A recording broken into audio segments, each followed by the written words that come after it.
제주 지역에 한때 시간당 20mm가 넘는 집중호우가 내려 도로가 침수되는 등 피해가 잇따랐습니다. 북상 중인 제5호 태풍 다나스는 모레 낮 전남 해안에 상륙할 것으로 예보됐습니다. 문재인 대통령이 여야 5당 대표들과 청와대에서 회동을 갖고 일본 수출 규제에 관한 공동 발표문을 채택했습니다. 범국가적 비상협력기구 설치 등 초당적으로 대응하기로 의견을 모았습니다. 일본 정부가 강제징용 배상 제3국 중재위 구성에 대한 우리 정부 답변을 오늘 자정까지 기다리겠다고 압박했습니다. 우리 정부는 일본이 일방적으로 정한 시한이라며 응하지 않겠다고 거듭 밝혔습니다. 일본 교토의 한 애니메이션 제작사에서 40대 남성이 휘발유를 뿌리고 불을 질러 20여 명이 숨지고 수십 명이 다치는 대형 참사가 일어났습니다. 한국은행이 올해 경제 성장률 전망치를 지난 4월보다 0.3%포인트 낮은 2.2%로 하향 조정했습니다. 세계 무역 분쟁과 일본 수출 규제 등을 우려해 기준금리도 3년 만에 연 1.5%로 내렸습니다.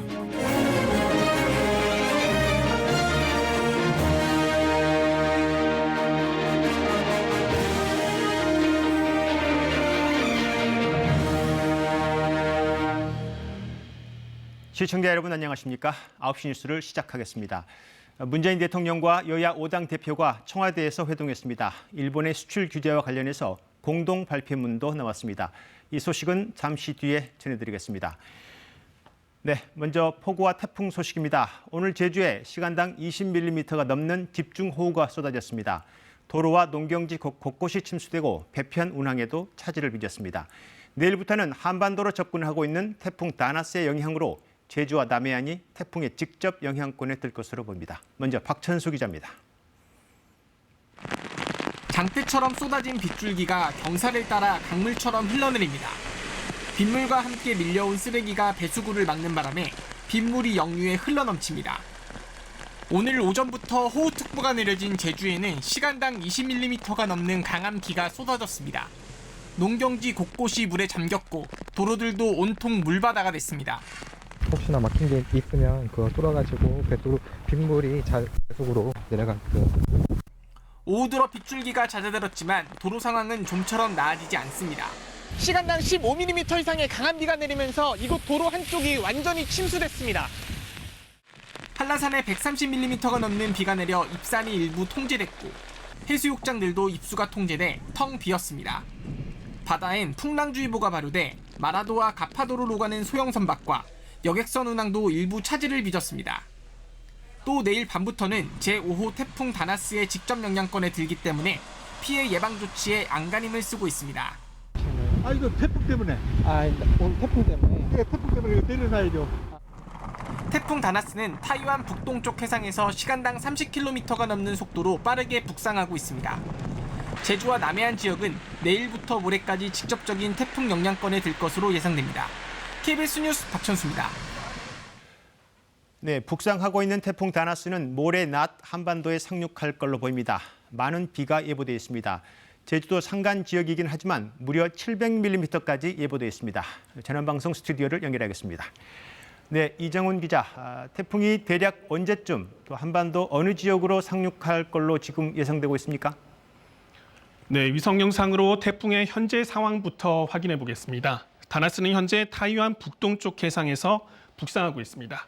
어제보다 세력이 다소 강해지면서 중심 부근의 소용돌이 구름도 뚜렷해졌죠. 현재 중심 부근에서는 시속 86km의 강풍이 몰아치고 있습니다. 태풍은 내일 중국 동쪽 해상을 지나 토요일인 모레 새벽 제주도 서쪽 해상까지 접근하겠습니다. 이후로는 방향을 동쪽으로 틀어 토요일 낮 전남 해안에 상륙한 뒤 남부 내륙 지역을 관통할 것으로 보입니다. 어제 예상과 비교하면 진로는 다소 서쪽으로 바뀌었고 북상 속도는 좀 더 느려졌습니다. 네, 태풍의 진로가 조금 바뀌고 있군요. 그런데 예보된 비의 양이 엄청나네요. 제주도 산간이긴 하지만 700mm면 거의 1년 강우량의 절반 수준인데 비가 크게 걱정이군요. 네, 다나스는 소형 태풍이라서 바람이 영향을 주는 지역은 상대적으로 작을 것으로 보입니다. 문제는 비입니다. 2014년 태풍 나크리는 다나스와 비슷한 세력으로 서해로 북상했는데요. 이틀 동안 한라산에 1,500mm, 지리산과 남해안에도 300에서 500mm의 폭우를 뿌렸습니다. 당시 경북 청도에서는 승용차가 급류에 휩쓸려 일가족 7명이 숨지기도 했습니다. 이번 태풍 다나스도 이에 버금가는 폭우가 예상됩니다. 다나스가 따뜻한 바다를 지나면서 몰고 온 많은 수증기가 남해안에 머무르는 장마전선과 만나면 강한 비구름이 생기기 때문입니다. 오늘 밤부터 모레까지 한라산에 최고 700mm가 넘는 많은 비가 내릴 것으로 예보됐고요. 남해안과 지리산 부근에도 많게는 500mm의 큰 비가 올 것으로 예상되는 만큼 피해 없도록 주의하셔야겠습니다. 지금까지 재난방송 스튜디오에서 전해드렸습니다. 네, 문재인 대통령과 여야 5당 대표가 오늘 청와대에서 회동했습니다. 일본의 경제 보복에 공동 대응하기 위해서입니다. 예정된 시간보다 1시간 더 진행돼서 180분간 만났습니다. 먼저 공동 발표 내용부터 보겠습니다. 일본의 수출 규제에 대해서는 부당한 경제 보복이라고 규정했습니다. 비상협력기구를 설치해서 범국가적 차원의 대응을 하기로 대통령과 여야 5당 대표가 뜻을 모았습니다. 먼저 김지선 기자입니다.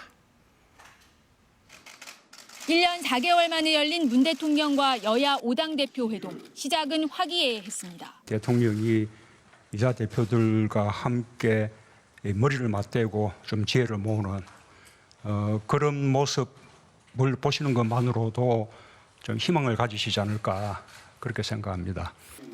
문 대통령은 미래지향적 한일 관계 발전을 강화하기 위해 셔틀 외교도 제안했다며 일본의 이번 조치가 굉장히 유감스럽다고 말했습니다. 정의용 국가안보실장은 예상되는 일본의 추가 조치를 설명하면서 7월 31일 또는 8월 1일 일본이 우리나라를 화이트리스트에서 배제할 것으로 보인다고 말했습니다. 회동 결과 문 대통령과 여야 5당 대표는 4가지 사항에 대해 뜻을 모았습니다. 먼저 일본의 수출 규제는 부당한 경제 보복이라고 규정하고 즉각 철회하라고 촉구했습니다. 화이트리스트 배제 등의 추가적 조치는 한일 관계 및 동북아 안보 협력을 위협한다는 것임을 분명히 인식하여 외교적 해결에 나설 것을 촉구한다. 우리 경제에 대한 피해를 최소화하기 위해 초당적으로 노력하고 비상협력기구도 설치하기로 했습니다. 또한 범국가적 차원의 대응을 위해 비상협력기구를 설치하여 운영하기로 한다. 여야 당대표는 대일 특사 등 다양한 차원의 적극적인 외교적 노력을 촉구했고 대통령은 이에 공감을 표하고 실질적인 대책을 마련하기로 했습니다. 문 대통령과 여야 5당 대표는 초당적 대응의 뜻을 모았지만 합의문은 발표하지 못하고 공동 발표문에 그쳤습니다. KBS 뉴스 김지선입니다. 네, 청와대 회동 관련 소식 좀 더 짚어보겠습니다. 청와대 연결하겠습니다. 네, 이병도 기자. 앞서 리포트에서 봤듯이 오늘 회동 결과가 합의문이 아니네요. 공동 발표문 이렇게 발표됐는데 이걸 어떻게 봐야 될까요? 네, 그만큼 이견도 많았다는 뜻으로 해석할 수 있을 것 같습니다. 당초 청와대는 성공한 회동이 되려면 합의문이 나와야 한다 이런 분위기였는데요. 결국 합의문 도출에는 실패하고 4개항의 공동 발표문이 나왔습니다. 모두 발언에서도 이런 분위기가 감지됐습니다. 직접 들어보시죠. 제가 며칠 전에도 말씀드렸습니다마는 대일 특사를 파견하는 등 서둘러서 해결책들을 만들어 가야 된다 이런 생각을 합니다. 우리 정부는 일본이 방향 전환을 할 수 있는 계기를 만들어 주어야 합니다. 문제의 발단이 된 강제징용자 배상 판결에 대한 대책에서부터 해결책을 찾아야 합니다. 정동영 민주평화당 대표는 추경안 처리를 위해선 국방장관 회의만 등에서 여당이 양보해야 한다고 했고요. 심상정 정의당 대표는 한일 군사정보보호협정 폐기를 검토해야 한다고 했습니다. 네, 여러 이야기가 오갔고 약간 결이 다른 느낌도 있는데 회동이 끝나고 조금 전에 청와대가 회동 결과에 대해서 설명을 했죠. 대일 특사라든가 강제징용자 해결 문제 이건 어떻게 언급이 됐나요? 네, 먼저 강제징용 문제와 관련해 문 대통령은 국민 공감대가 중요하다는 말을 수차례 했다고 합니다. 피해자들이 받아들이고 국민이 받아들이는 것이 기본이라는 겁니다. 또 대일 특사나 한일 정상회담에 대해선 해법이 된다면 언제든 가능하지만 무조건 보내는 게 아니라 협상 뒤에 해결 방법으로 논해져야 한다고 했습니다. 한일 군사정보보호협정 파기를 검토해야 한다는 제안에 청와대는 기본적으로는 유지한다는 입장이지만 다만 상황에 따라서는 재검토할 수 있다고 밝혔습니다. 네, 청와대 소식 잘 들었습니다. 이병도 기자였습니다. 네, 오늘 청와대 회동과 관련해서는 국회가 꽉 막힌 상황에서 출구가 될 수 있지 않을까 하는 기대도 있었습니다. 추경안이라든가 해임 건의안 처리 같은 현안에 대해서는 그러나 결론을 못 낸 것 같습니다. 이번엔 국회로 가겠습니다. 네, 정성호 기자, 모두 발언에서 각 당 대표들이 현안에 대해서 여러 이야기를 했습니다. 조금 엇갈린 이야기도 있고 이런 부분에 대한 언급은 공동 발표문에 없었습니다. 논의가 별로 이루어지지 못한 것 같네요. 네, 그렇습니다. 핵심 의제인 일본의 수출 규제 문제에 논의의 절반 정도 시간이 들었고 나머지 절반은 각 당 대표들이 꺼내고 싶은 의제들을 꺼내 논의를 했다고 합니다. 문 대통령은 10차례 넘게 추경안 처리를 당부했다고 하고요. 황교안 한국당 대표는 외교안보 라인에 대한 문책, 경지를 거론했는데 이 안건들에 대한 입장은 좁히지 못했습니다. 네, 전반적으로 보면 대통령과 여야 5당 대표의 강조점이 조금 달랐던 것 같은데 세부 사안을 좀 보죠. 내일이 6월 임시국회 마지막 날입니다. 오늘 회동에서 뭔가 합의해 볼 만한 여지가 전혀 없었던 걸로 봐야 될까요? 어떻게 봅니까? 네, 그동안 여당은 추경을, 한국당과 바른미래당은 국방장관 해임 건의안을 요구하며 국회 일정을 못 잡았었는데요. 오늘 회동에서는 이런 제안이 있었습니다. 내일 본회의를 열어 일본의 경제보복 규탄 결의안과 추경안을 처리하고 여당도 국방장관 해임 건의안의 상정까지는 받아라. 이런 수준의 논의는 있었다는 겁니다. 네, 그럼 방금 말한 그 중재안에 대해서 각 당이 수용할 가능성이 있습니까? 네, 여당은 국방장관 해임 건의안의 상정을 수용하기는 어렵다는 기류가 여전합니다. 또 황교안 한국당 대표는 추경안에 대해 대통령이 추경 이야기를 공동 발표문에 넣자고 했지만 협의할 부분이 많이 남았다고 판단했다고 답변했습니다. 현안에서 이견을 좁힐 만큼의 논의는 못했다는 그런 이야기입니다. 네, 국회 상황이 지금 좋지 않은데 그러면 내일 본회의는 열릴 수 있는 겁니까? 네, 회동을 마친 지금 각 당의 평가는 나쁘지는 않습니다. 네, 민주당은 초당적 대응 모습을 보여 다행이다. 자유한국당은 할 말은 다 했다는 반응이고 바른미래당은 여야 대화의 장이 열렸다고 평가하고 있습니다. 이런 분위기이기 때문에 일단 내일 당일까지도 여야 원내 차원의 협상은 이어지겠지만 현재로서는 내일 본회의에서 현안 처리가 쉽지는 않다는 관측이 우세합니다. 곧장 7월 임시국회 소집 논의로 이어질 것이란 전망도 있습니다. 지금까지 국회에서 KBS 뉴스 정성호입니다. 네, 이제부터 일본의 수출 규제 관련 소식 전해드리겠습니다. 일제 강제징용 배상 판결 해법과 관련해서 우리 정부는 한일 기업들이 기금을 마련해서 이 문제를 풀자 이렇게 일본에 제안한 바 있습니다. 물론 일본은 거부했습니다. 그리고 반대로 일본은 제3국 중재위원회를 구성하자고 제안했고 오늘이 그 답변 마감 시한입니다. 일본이 일방적으로 정한 시한이긴 합니다. 여기에 대해서 우리 정부는 이미 입장을 밝혔지만 거듭 답변을 할 이유가 없다. 거부 입장을 냈습니다. 먼저 김민정 기자입니다. 일본은 지난달 19일 제3국에 의한 중재위원회 설치를 요구했습니다. 한일 청구권 협정에 따라 강제징용 배상 문제를 해결하자는 겁니다. 답변 시한은 30일이 지난 바로 오늘입니다. 제3국 중재위는 수용할 수 없다고 밝힌 우리 정부는 답변 시한에도 응하지 않기로 했습니다. 분쟁 해결 절차를 시작하자고 합의한 적이 없는 만큼 중재위 구성과 답변 요구는 일본의 일방적 주장이라는 겁니다. 일본이 일방적으로 그리고 또 자의적으로 설정한 일자입니다. 구속될 필요가 있겠나 하는 생각입니다. 정부는 지난달 일본에 제안한 이른바 1+1 방안을 고수하고 있습니다. 소송 당사자인 일본 기업과 한일 청구권 협정으로 혜택을 본 한국 기업이 기금을 마련해 피해자를 지원하자는 방안입니다. 정부는 일본에 협의에 응하라고 거듭 촉구했습니다. 대화를 거부하는 일본이 협의에 나서는 것이 먼저라는 얘기입니다. 협의 과정에서 유연한 방안도 찾을 수 있다며 여지도 남겼습니다. 그러나 협의 전에 먼저 수정안을 제시하지는 않을 뜻임을, 또 수정안도 피해자들이 수긍할 수 있어야 한다는 점을 분명히 했습니다. 그러나 강제징용 문제는 한일 청구권 협정으로 모두 해결됐다고 주장하는 일본이 협의에 나설지는 미지수입니다. 이런 상황에서 다음 주 일본 참의원 선거 결과 그리고 한국에 대한 백색 국가 제외 여부가 한일 관계의 변곡점이 될 것으로 보입니다. KBS 뉴스 김민정입니다. 네, 보신 대로 우리 정부와 일본 사이에 현재 치열한 신경전과 외교전이 벌어지고 있는데 이번엔 도쿄 연결하겠습니다. 일본 정부는 제3국 중재위원회 구성 제안에 대해서 오늘 밤까지 우리 정부의 답변을 기다린다 이렇게 나오고 있습니다. 황현택 특파원, 우리 정부가 이미 입장을 밝힌 바 있습니다. 그런데도 오늘 밤 자정까지 기다린다. 뭔가 조금 억지스러운 기다림 같기도 하고요. 어떻게 봅니까?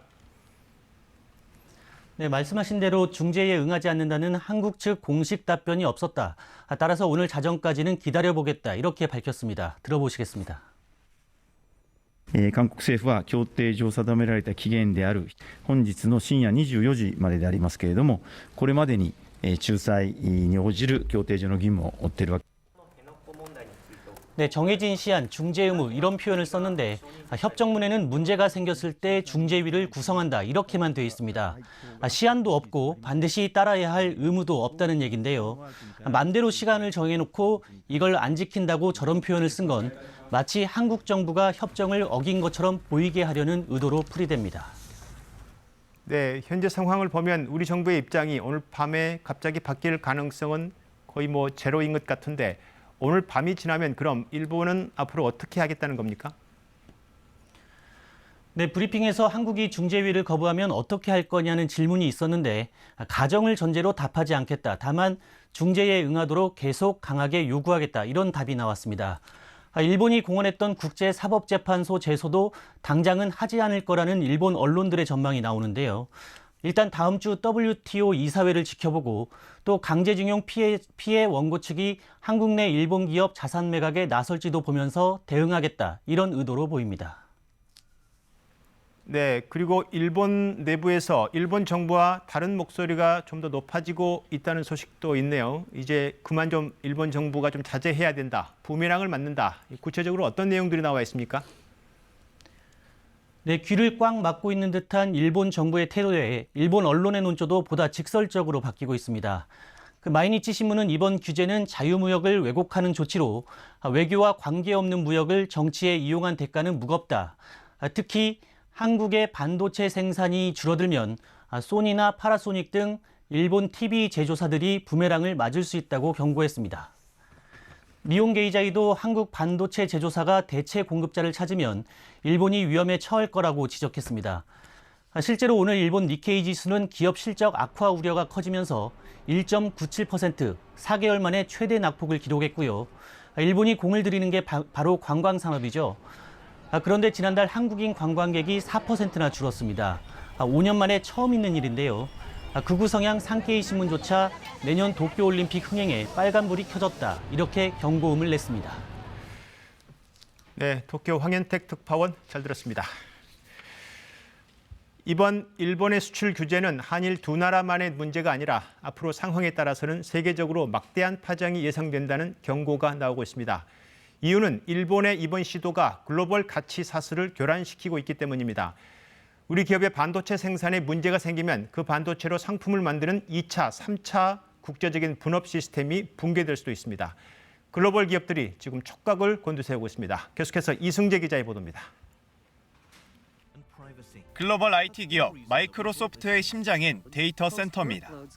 내부를 가득 채운 서버의 핵심은 정보를 저장하는 D램 반도체입니다. 센터 한 곡당 D램 수백만 개가 들어가는데 삼성과 SK 하이닉스가 세계 시장에서 D램 반도체의 75%를 공급합니다. 데이터 센터 수십 곳을 운영하는 구글과 아마존 등 글로벌 IT 기업이 일본의 수출 규제에 민감할 수밖에 없는 이유입니다. 글로벌 IT 기업들은 일본 규제 이후 국내 D램 생산 상황을 주시하며 수시로 점검하고 있습니다. 아이폰의 액정, 스마트폰의 두뇌, 시스템 반도체까지 한국산 부품이 핵심인데 글로벌 분업 체계 안에서 공급됩니다. 일본의 규제 대상인 고순도 불산도 중국의 형석이 원료. 이걸로 만든 일본산 불산을 우리 기업이 써서 반도체를 만들고 미국과 중국, 유럽의 업체는 이 반도체로 만든 상품과 서비스를 제공합니다. 이 체계가 글로벌 가치 사슬인데 일본이 뿌리채 흔들고 있는 겁니다. 한국 기업을 빼고 디램을 공급할 수 있는 곳은 미국 업체 한 곳뿐. 증산에는 수천억 원이 필요해 공급을 쉽게 늘릴 수도 없습니다. 실질적으로 피해가 딱 나타나면 미국 기업들이 목소리를 낼 것 같고요. 그러면 이제 뭐 미국 정부도 그거에 대해서 좀 반응을 할 수밖에 없지 않을까 그런 생각이 듭니다. 일본계 노무라 증권까지 디램은 원유만큼 중요하다면서 생산이 중단되면 전 세계적으로 막대한 파장이 예상된다고 경고했습니다. KBS 뉴스 이승재입니다.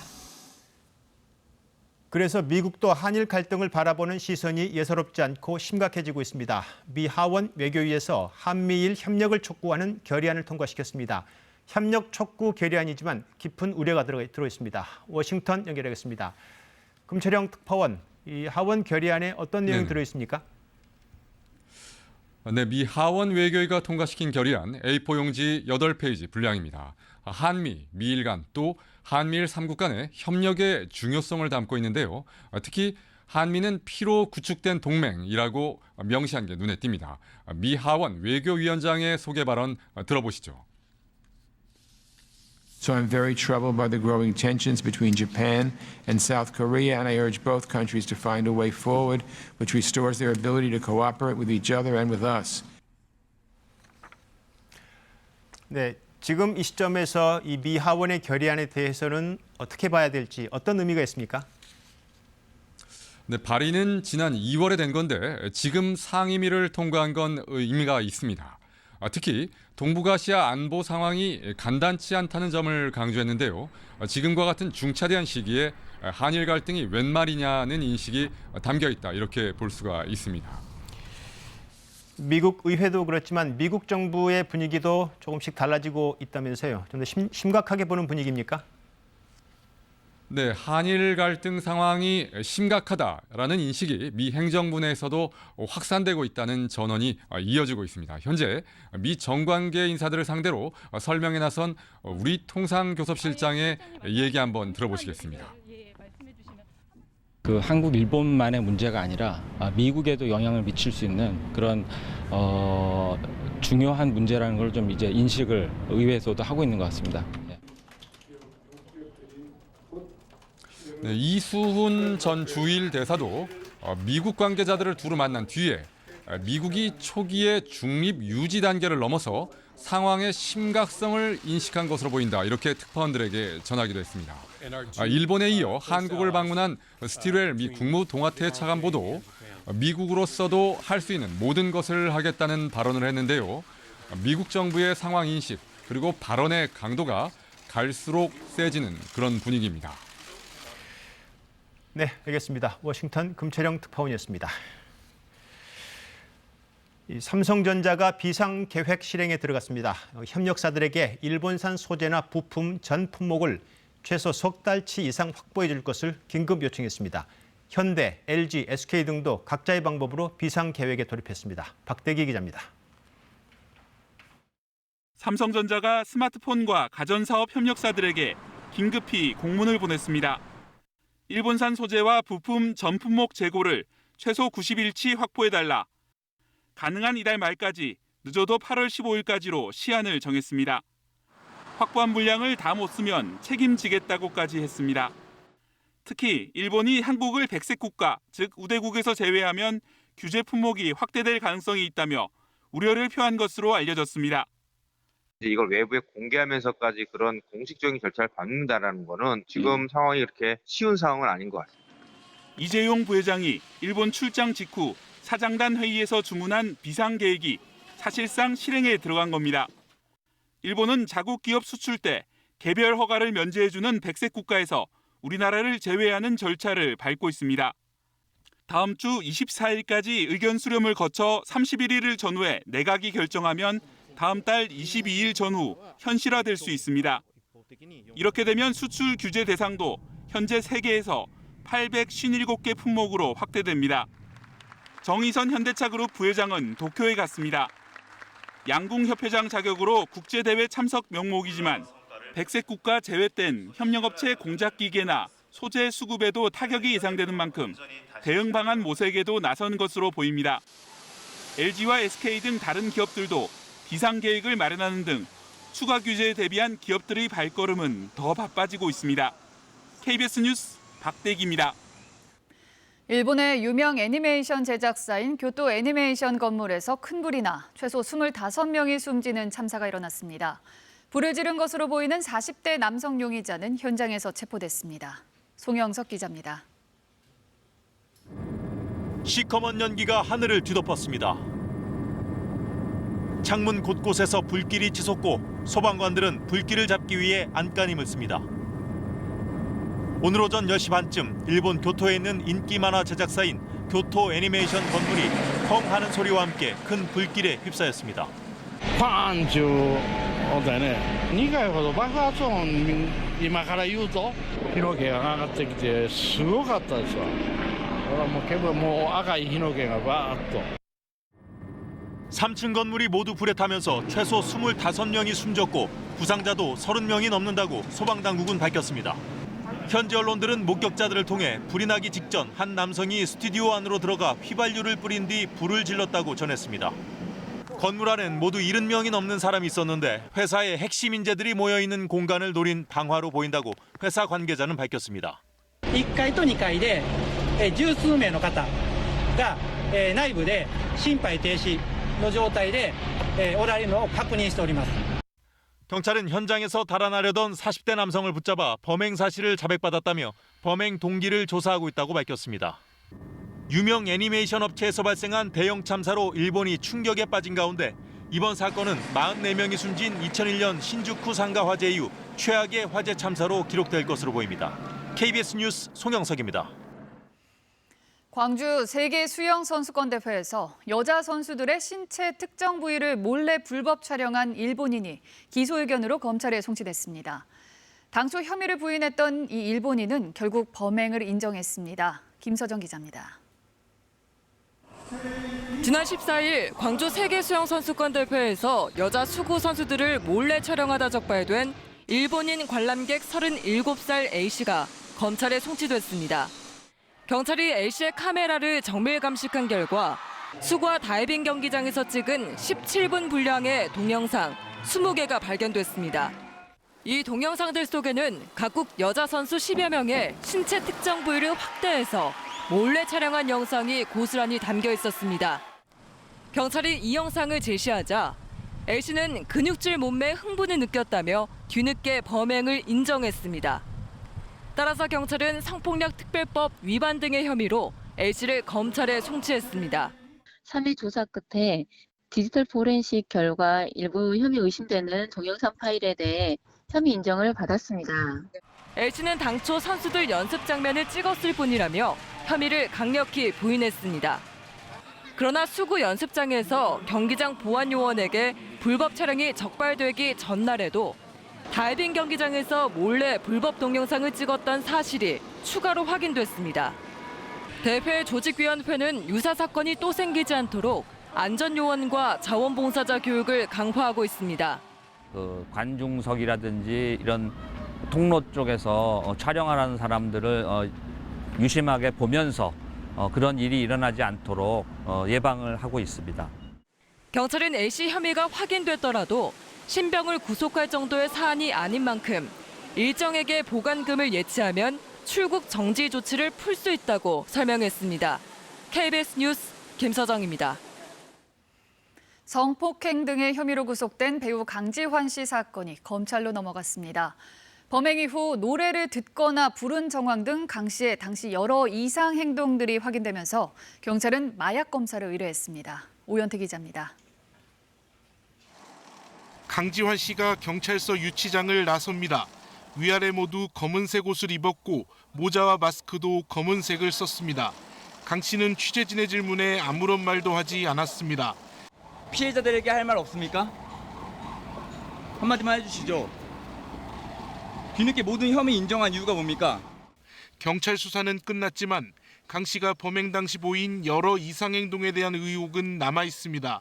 강 씨는 첫 번째 피해자가 잠에서 깨서 항의한 뒤 이 피해자가 보는 앞에서 두 번째 피해자에게 범행을 저질렀습니다.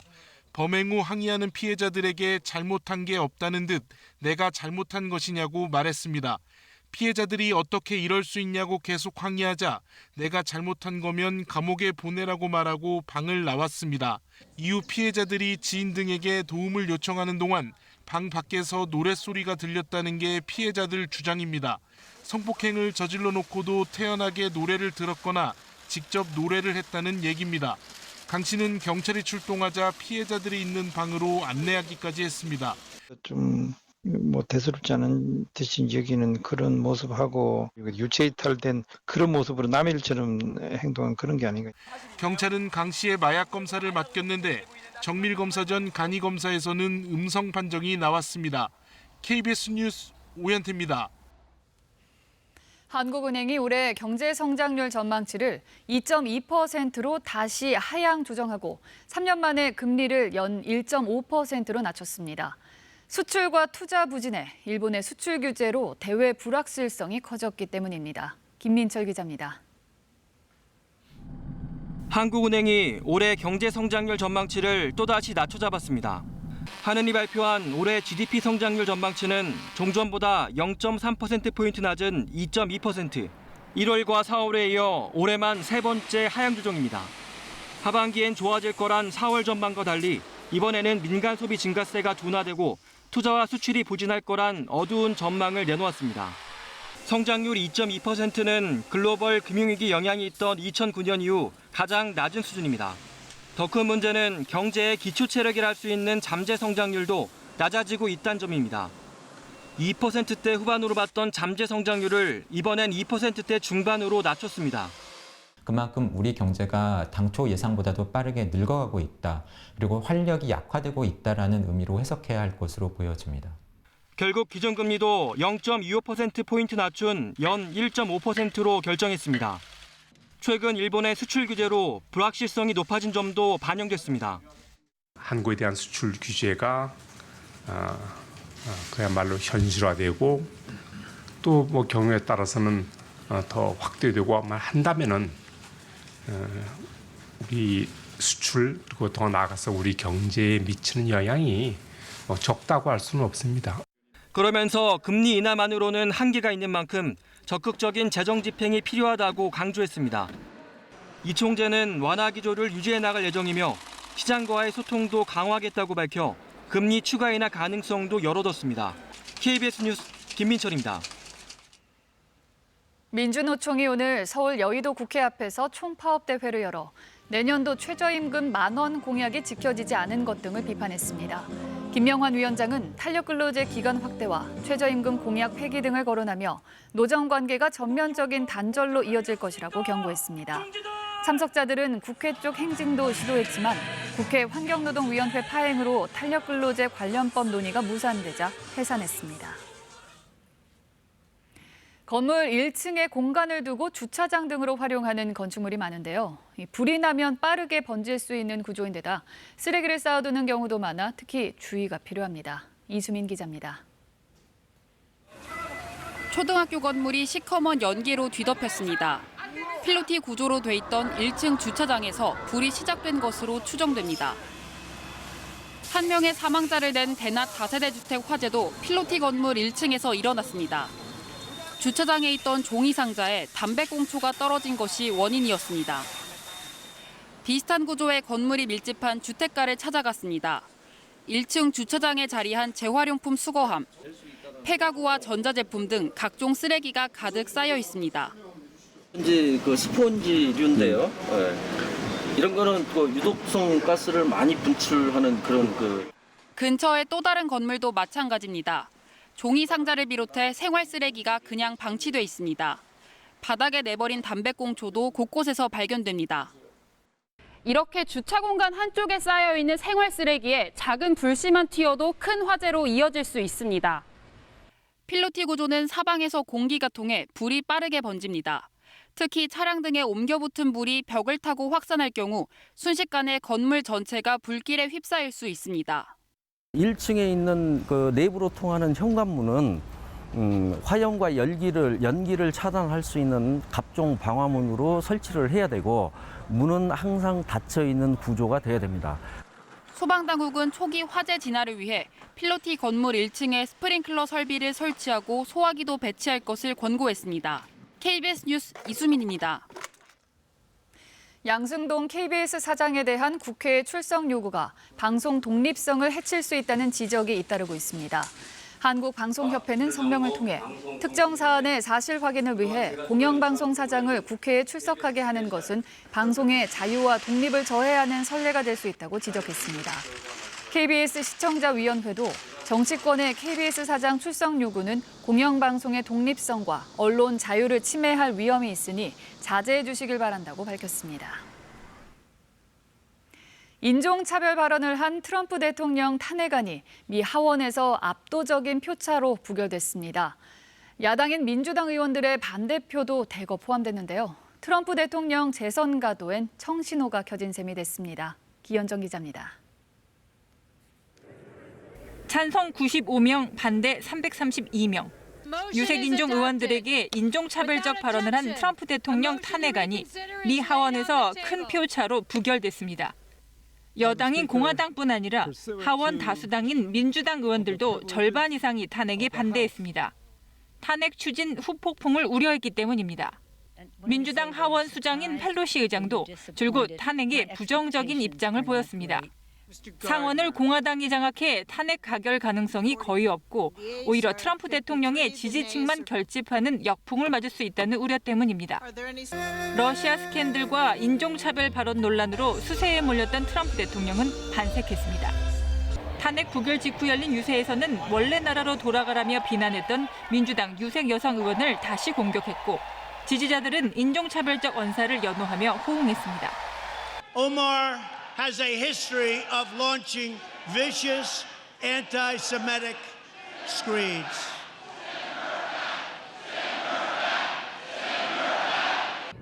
미국의 언론들은 민주당이 설익은 탄핵 시도로 분열성을 드러냈다는 분석과 함께 탄핵 이슈가 살아있음을 확인했다는 평가를 내놨습니다.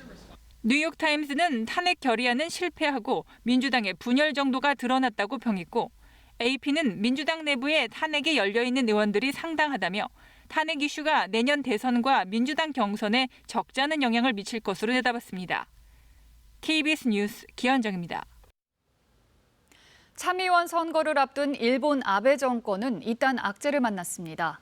여당 국회의원이 비서에게 폭언을 하는 녹음 파일과 아베 총리를 비판하는 유권자를 경찰이 거칠게 끌고 나가는 동영상이 공개됐습니다. 도쿄 이민영 특파원입니다. 한 남성이 누군가에게 폭언을 합니다.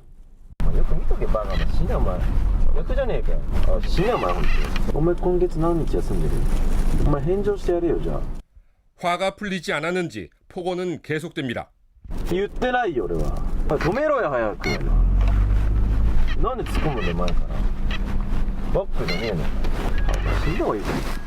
일본 여당인 자민당 의원이 운전을 하는 비서에게 폭언을 쏟아낸 겁니다. 비서는 구타도 당했다며 진단서를 첨부해 경찰에 신고했습니다. 지난 15일 삿포로에서 아베 총리가 선거 지원 유세에 나섰습니다. 연설 도중 한 남성이 아베 총리를 향해 목소리를 높입니다.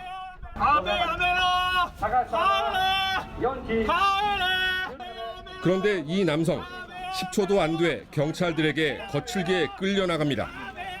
이 동영상을 인터넷에 올린 남성은 일본 사회는 총리에게 항의조차 할 수 없다고 개탄했습니다. 장소를 옮긴 아베 총리. 여기서도 한 여성의 쓴소리가 쏟아졌습니다. 역시 바로 끌려나갑니다. 이 동영상들은 SNS를 통해 빠르게 퍼지며 불법 연행 논란을 부르고 있습니다. 아베 총리가 이렇게 경찰의 힘으로 반대 목소리를 억누르며 이번 선거에서 노리는 건 전쟁 가능 개헌을 추진하기 위한 의원 수 확보. 일본 국민들은 이번 일요일 투표로 답합니다. 도쿄에서 KBS 뉴스 이민영입니다. 뉴스 조민 시간입니다. 정윤섭 기자 나와 있습니다. 네, 정 기자 오늘 소식 시작해 주시죠. 일본의 수출 규제, 일본 안에서도 자제론이 있다는 소식을 앞서 전해드렸는데 예. 여전히 일부 매체의 행동은 좀 황당한 상황이 여전히 이어지고 있습니다. 이게 이제 일본 후지 TV의 유튜브 방송 중에 한 장면인데요. 이제 태극기 배경에 한 남자의 이마에 문자가 새겨져 있죠. 문재인 대통령을 표현한 건가요? 그렇습니다. 그리고 이 옆에 현수막에 적힌 한문으로 돼 있는데 저게 탄핵 찬성이고요. 예. 그러니까 지금 한일 관계를 구하는 방법은 문재인 대통령의 탄핵뿐이다라는 걸 주장을 하는 동영상인데 일단 일부 보겠습니다. 韓国の財界人はもう文在寅に辞めてもらうしかないと言ったそうです。 한국인에게서 탄핵해야 한다는 말을 들었다 이렇게 시작을 하죠. 굳이 탄핵 이야기를 그 출처를 한국인에게서 들었다 이렇게 지금 표현을 한 거군요. 바로 저 말로 시작을 해서 계속해서 탄핵 주장을 하고 있는데요. 예. 문제는 비하 섞인 가짜 뉴스도 있다는 건데 이것도 역시 잠깐 들어보겠습니다. 現に前大統領のパク・クネは弾劾されたし、3代前のノムヒョンは弾劾の途中で自殺しました。 제가 너무 자극적이라서 그 자막을 끝까지 표현은 안 했는데 노 전 대통령 서거가 탄핵 때문이라는 주장을 하고 있는 겁니다. 이 가짜 뉴스도 거의 도가 좀 지나친 가짜 뉴스 같은데 저게 지금 후지 TV 영상이라는 거죠. 그러니까 정확히는 후지 TV의 산하라고 할 거예요. 후지 뉴스 네트워크 FNN이라고 하는데요. 거기에 유튜브 방송이고요. 예.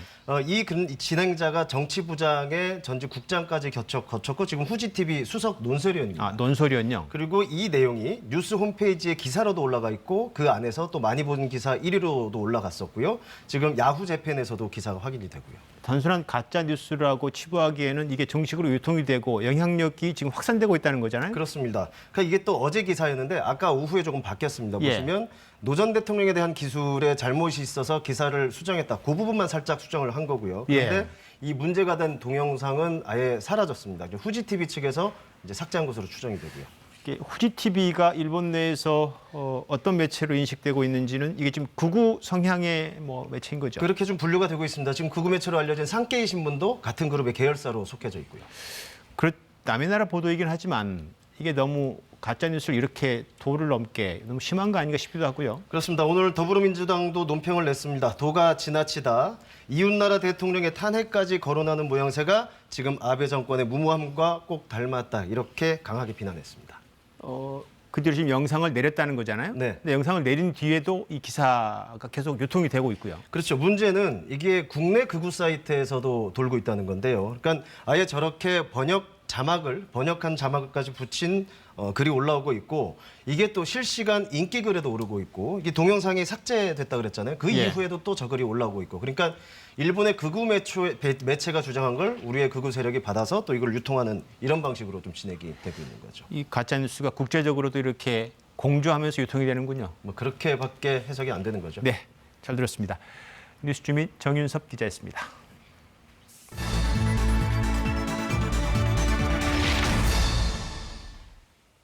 해마다 해외 감염병이 늘고 있습니다. 휴가철 동남아 등 해외 감염병 위험 지역으로 여행 갈 계획이 있다면 예방법 확인도 필요해 보입니다. 박광식 의학 전문 기자가 알려드립니다. 6월 말 말레이시아에 다녀온 이 여성은 귀국한 뒤 고열에 시달렸습니다. 검사를 해보니 말라리아였습니다. 봉사활동을 하기 위해 모기가 많은 밀림에 들어갔지만 예방약은 먹지 않았습니다. 동남아 매년 가는데 제가 좀 장난했던 것 같아요. 예방약을 좀 먹고 갔어야 되는데 제가 너무 좀 준비를 안 하고 갔던 게 문제였던 것 같아요. 해외 유입 감염병은 올 상반기만 332건으로 이미 지난해의 절반을 넘었습니다. 베트남과 필리핀 등 동남아시아 지역에 집중됐습니다. 말라리아 등 모기매개 감염병이 가장 많았고 장티푸스 등 식중독과 홍역이 뒤를 이었습니다. 눈여겨볼 건 홍역입니다. 지금 전 세계적으로 문제거든요. 동남아시아 지역도 그렇고 유럽도 그렇고 미국도 그렇고 그래서 홍역은 이제 어느 한 곳은 안전하고 어느 한 곳은 괜찮다 이렇게 말하기가 어려운 병이 됐어요. 홍역 항체가 없다면 최소 2주 전 홍역 백신을 맞고 출국하는 게 좋습니다. 20, 30대는 A형 간염 예방 접종도 필요합니다. 말라리아 발생이 많은 아프리카와 인도, 동남아시아 등의 여행 계획이 있다면 의사와 상의 후 예방약을 복용해야 합니다. 특히 나이지리아, 콩고공화국, 모잠비크 등 치명적인 열대열 말라리아가 유행하는 지역은 피하는 게 좋습니다. KBS 뉴스 박광식입니다.